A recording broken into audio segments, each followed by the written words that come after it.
কেউ যদি হাঁচি দেয়, জোরে আলহামদুলিল্লাহ বলে, কোনো ব্যক্তি যদি সেটা শুনতে পায়, হাসির জবাব না দিলে কি গুনাহ হবে? খুবই সুন্দর একটি এবং দরকারি একটি প্রশ্ন। ইসলাম আমাদেরকে অত্যন্ত দারুণ শিষ্টাচার শিখিয়েছে এবং সামাজিক এবং পরম সৌজন্যতা বোধ সম্পন্ন মানুষ হতে শিখিয়েছে।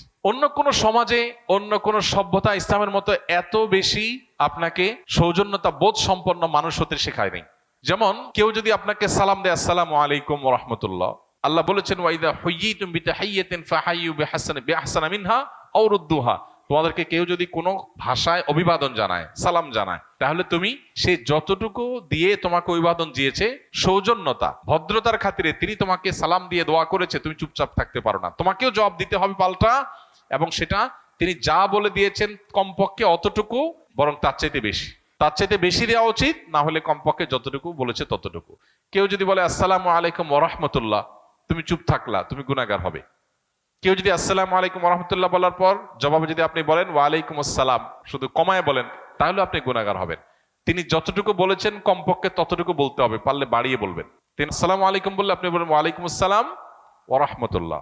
তিনি যদি বলেন আসসালামু আলাইকুম ওয়া রাহমাতুল্লাহ, তাহলে আপনি বলবেন কি ওয়া আলাইকুম আসসালাম ওয়া রাহমাতুল্লাহি ওয়া বারাকাতুহু। অনেক ইমামদের মতে এরপরে মাগফিরাত ইত্যাদিও যুক্ত করা যায়। আলবানী রাহিমাহুল্লাহ এরকম একটা কথা বলেছেন, যদিও বিশুদ্ধ মত অনুযায়ী অবারাকাতুহু শেষ, এতটুকু। যদি কি অবারাকাতুহু বলে তো আপনি অতটুকুই বলবেন।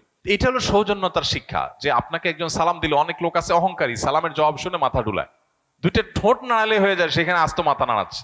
কোনো যুক্তি আছে? যে কাজ দুই ঠোঁটে করা যায় সেটার জন্য সে কি করতেছে? পুরো মাথা নাড়াচ্ছে। অনেকে মাথাও নাড়ায় না অহংকারের কারণে, এটা গুনাহ। সালাম দেওয়া কিন্তু ওয়াজিব না, কিন্তু সালামের জবাব দেওয়া ওয়াজিব। এবং জবাব মনে মনে দিলে হবে না, শুনায় দিতে হবে, কারণ শুনায় না দিলে লোকটা মনে কষ্ট পাবে। শুনায় না দিলে লোকটা মনে করবে আমি সালাম দিলাম, আমাকে ইগনোর করলো। তো আপনাকে এই সৌজন্যতা ইসলাম শিখিয়েছে।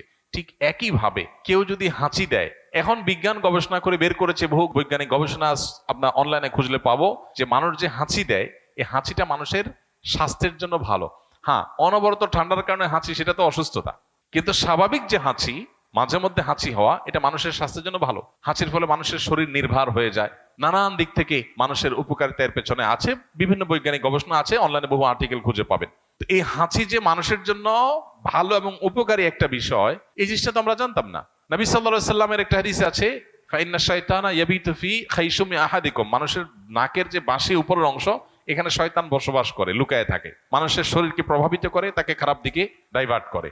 তো হাঁচির পর মানুষ শারীরিকভাবে যেমন সুবিধা পায়, স্পিরিচুয়ালি মানুষ উপকার হয়। এই জন্য সে আল্লাহর কাছে শুকরিয়া জানিয়ে বলবে আলহামদুলিল্লাহ। হাঁচি আসলে কি বলবে? আলহামদুলিল্লাহ, আল্লাহর প্রশংসা করবে, কারণ এটা তার জন্য পজিটিভ ভালো একটা জিনিস হয়েছে।